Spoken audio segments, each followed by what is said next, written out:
Hello Scorpio, great to have you here. My name is Shauna. Today's reading is a general love forecast for November 2025. As always, take the messages that resonate and release anything that doesn't. Don't forget to like and subscribe to stay connected with upcoming readings. Let's see what's headed your way, Scorpio. 7th. When I was shuffling out the spread for you, I saw this image. So I'm looking at this guy. He's probably in his, I don't know, 30s, 40s. And he's at a blackjack table. So he's sort of like right here facing me. And it seems almost like I'm looking through the perspective of a blackjack dealer. And I'm not familiar with card games, but I believe that's the game where you have to, all the cards have to add up to 21. And you want to get closest to 21, as close to the number 21 as possible. And you're betting, and you're playing against the dealer pretty much. And I see this man, he's got like already 4 cards that are in front of him. And he's saying like, hit me. And then the dealer gives him another card. And it's still a small card. It might have been a 3 or a 4 that was dealt. And then he says, hit me again. And he says it again. So when I saw this image, I immediately thought that you're taking a big chance, you're taking a big risk because you feel like the gamble is worth it. It's almost like you're calling somebody's bluff, or you are doing something where there are a lot of risk involved, but there's also a huge payout involved as well. So you're kind of weighing out, these options. Like, if I don't do it, I would have gained nothing. But if I do it, there might be a little bit of a loss if I lose, but I could win really, really big if I do it. So if I take this risk, it will really pay out for me. So that's what it feels like. But the weird thing is, I didn't see any chips on the table. I didn't see any type of money being exchanged. So I don't feel like this is a monetary risk. I just don't get that element. But for some of you, it very well could be a risky, like a financially risky endeavor that you're undertaking. But I just feel like this is something a little bit more from the heart, which is, a gamble on relationships, a gamble on love, a gamble on something that you feel deep down. It's almost like calling somebody else's bluff, okay? So when I translate that message into the cards, some of the things that I'm picking up here is there's definitely communication between you and another person. And I feel like the communication has to be very, very, very well thought out. And the communication has to be very tact. So it's almost like you're sitting there trying to communicate with another person. And I almost feel like this element, you guys are naturally very cautious to begin with. And I literally see like somebody typing an email or texting and spending a lot of time making sure that the wording is just perfect. Spending a lot of time making sure that, everything is spelled out correctly, everything is grammatically correct, that there are correct punctuations, there are correct numbers and figures and things like that.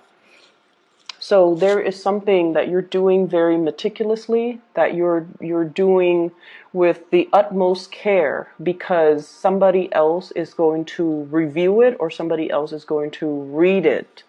So I feel almost like this element about, wanting to communicate with somebody, measuring your words, weighing out the word choice, weighing out what you're going to say, and being extra careful about how you come across and how the other person is going to receive your message. It's almost like wondering, is this the right tone that I should use? Is this the right way in which I should communicate? Am I getting my point across? So you're really reassessing this piece of communication that you're sending off to somebody. And what I feel here, we do have, let me see, we do have 2 people that you're dealing heavily with for this week. I have here the King of Swords. So this is an air sign, Aquarius, Gemini, and Libra. And then I have the Queen of Cups, Pisces, Cancer, Scorpio. So these two figures will be very, very prominent in your life for this week at least.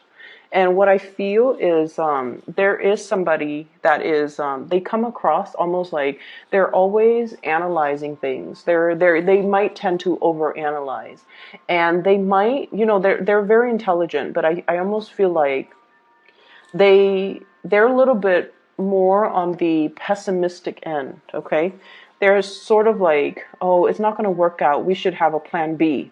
So in a way they're very cautious as well, but I feel like they err a little bit more on the pessimistic end. And so they don't really do anything rushing right in. They're not impulsive. They take their time whenever they're confronted with a problem, whenever they're confronted with a crossroads, or whenever they communicate. So I feel like they're very measured, very methodical, and extremely, extremely like analytical. And they could read something and analyze it to death.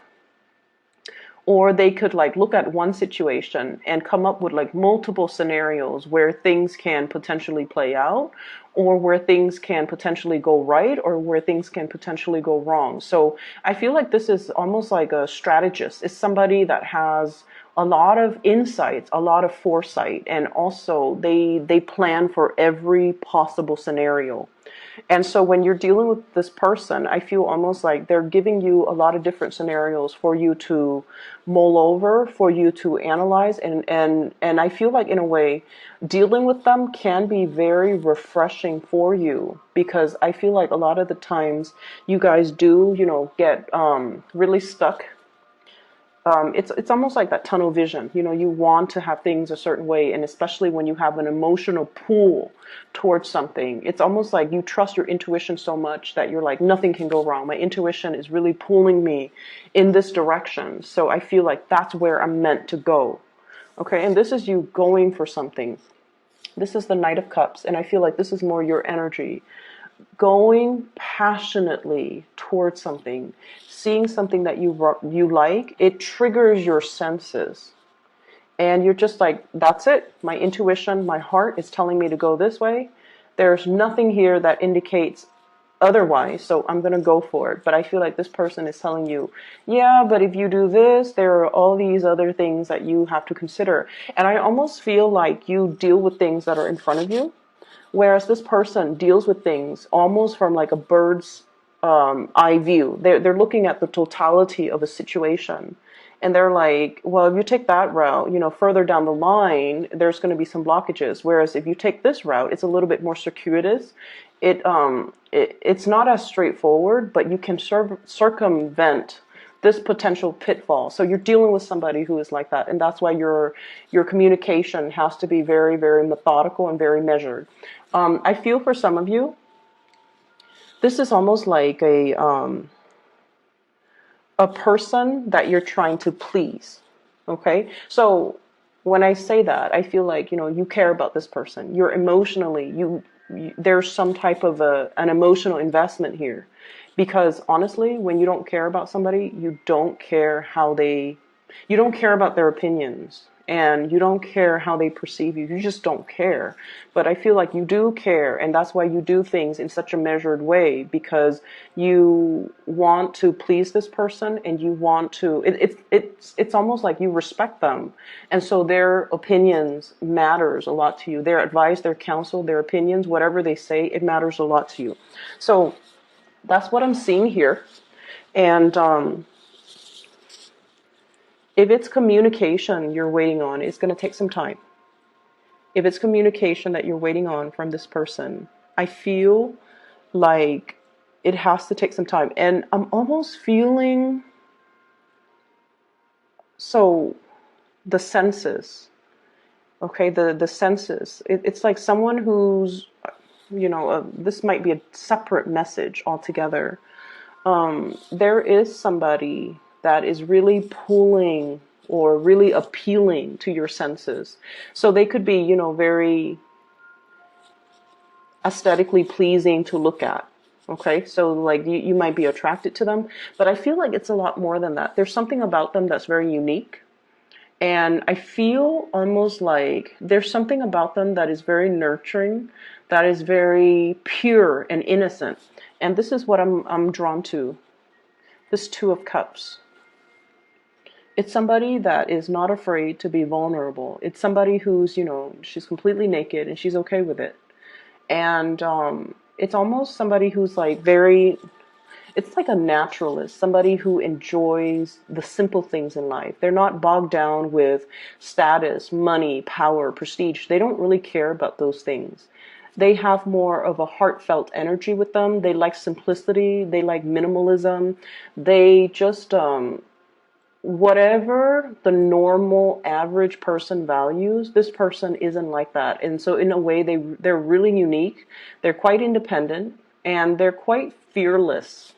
And I feel like that's why you're really drawn to this person. Um,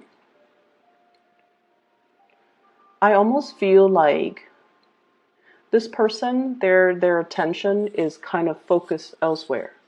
That's what it feels like to me. It's like you're charging straight forward to this connection. And I feel almost like their attention is elsewhere.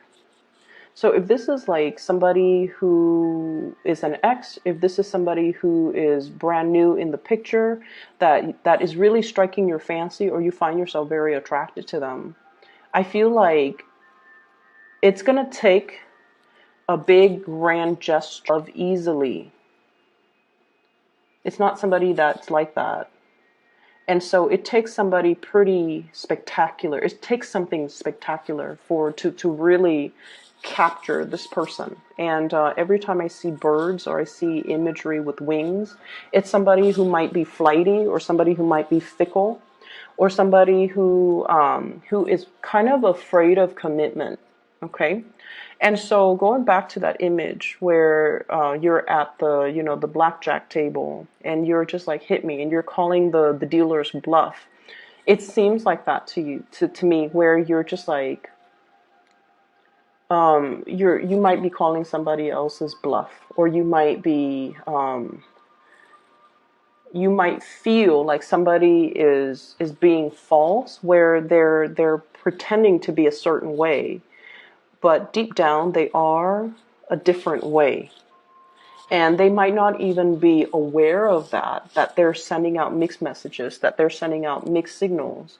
But I feel like you guys can really, you have really keen intuition, and you can kind of splice at the truth.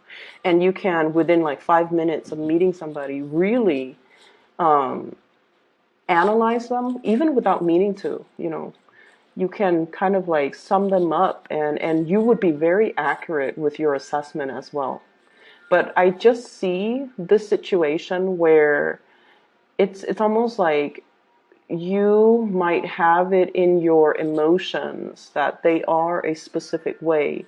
And once you're set, your emotions are set, it's really hard for you to see outside of that framework. And this is true of all fixed signs. Okay, like the air signs, so like the Aquarius, the Leos, or even the Taurus. But with the air signs, once they form their opinions about a certain topic, about a certain stance, about a specific person, they don't really change.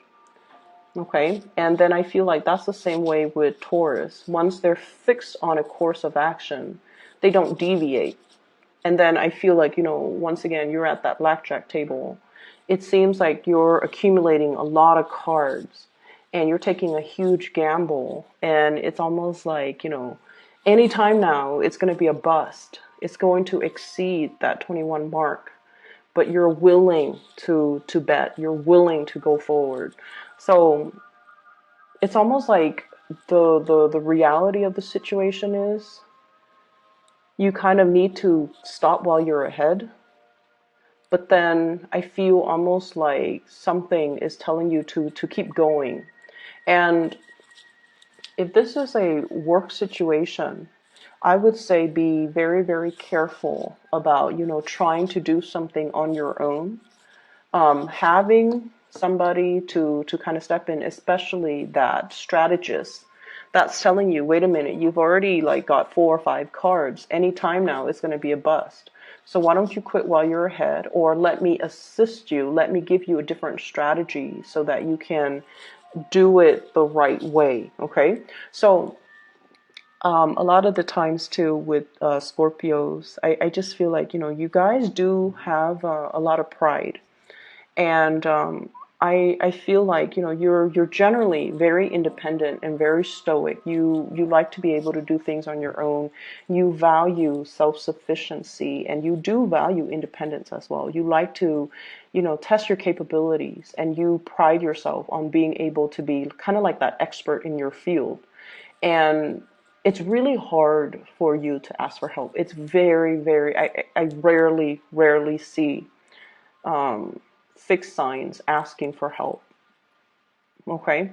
And this is not about, throwing yourself a pity party, or this is not about, blindly walking down a path where it's not going to pan out well for you. This is more about being smart, having a strategy.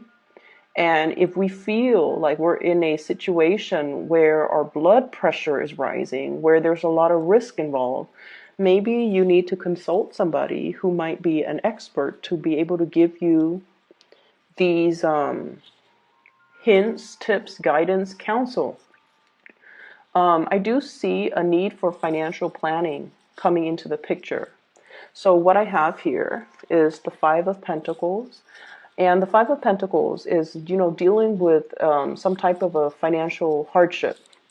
And then I have as well the Three of Pentacles.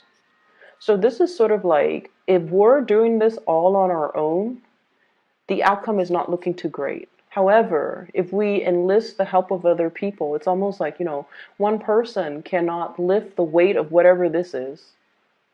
One person cannot mend a fence. One person cannot do it all alone. You risk injury. You risk accidents. So it's really important to ask for help. It's really important to say, you know what, this is a little bit too burdensome or too heavy for me. I'm going to need you to step in. So, asking for help, asking for assistance. And it could just be a helping hand. It could be financial assistance. Taking out a loan, for example, or even finding ways so that you can, better manage your financial resources, finding ways in which you can, I'm seeing greatly shift money around, shifting money from savings to checking, shifting money from shifting funds around. So I'm also seeing like retirement pension and things like that, so that you can pay for something unexpected.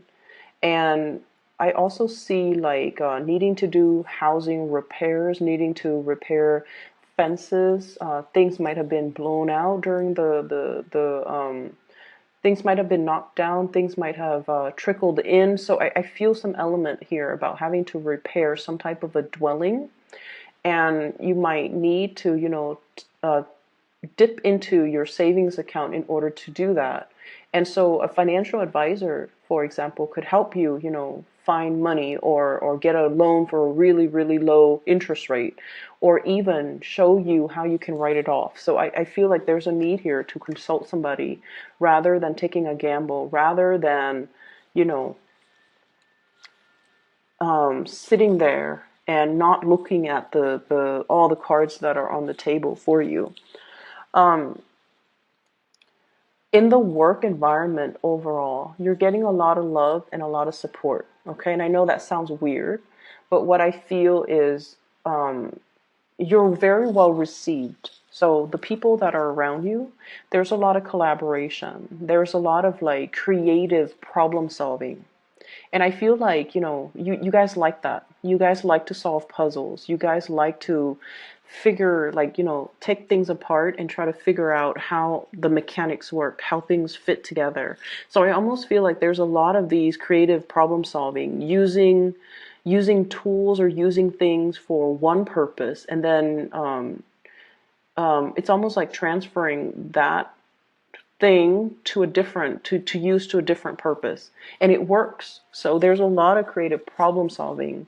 There's a lot of like talking things through with another person, and the person can provide you with a lot of insights. Okay, so I feel like it's a very collaborative week, and it's really not indicating to me that you should keep information to yourself, or you should try to test your luck and do it on your own. Because like I said, you're getting a lot of love and a lot of support, and you're being looked at very, very favorably. So anybody will be more than willing to come to your rescue, to help you, to assist you, or even to sit down and, pick your brain. So it's really important to, try not to do it on your own, okay? I don't see a very busy energy, but I see this sort of like merry-go-round. When it comes to communication, more than anything, when it comes to love, when it comes to relationships, when it comes to communication, it's it's just this revolving door is what I'm feeling. This revolving door, and merry-go-rounds, revolving door, all indicate cycles. All indicates like a situation that is very monotonous, that we want to get off. Like you just want it to end. You just want the ride to end so that you can get off and then like try a different ride. So there might be a situation where things are a little bit monotonous, where things are a little bit dry, where things are a little bit stale, and you might not feel like your heart is in it anymore. And then there's definitely another connection here, I feel, that's really pulling you in a different direction. Okay.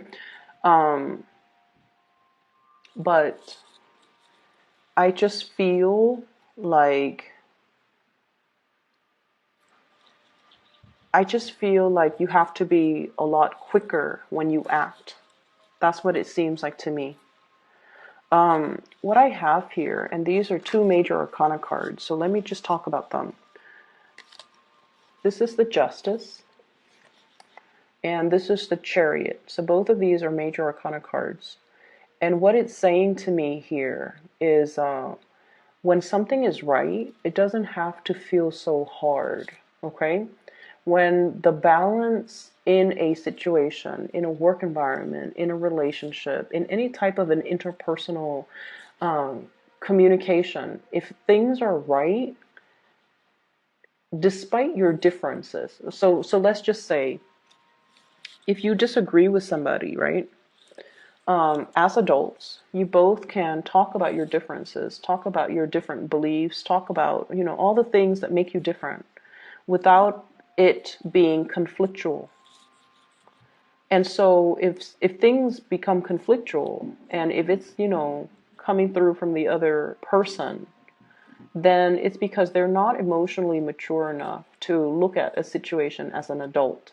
So if you disagree with something that they believe in, and then they take it as a personal attack on their belief system or on them, then it basically means they're not able to detach their ego from, their beliefs. And so you might need to kind of look at the maturity level of the person that you're with and try to assess whether or not they're on your same wavelength, okay? So the Justice here, the Justice card, is all about balance. It's all about recalibrating. And it's all about seeing both sides to the story. And this is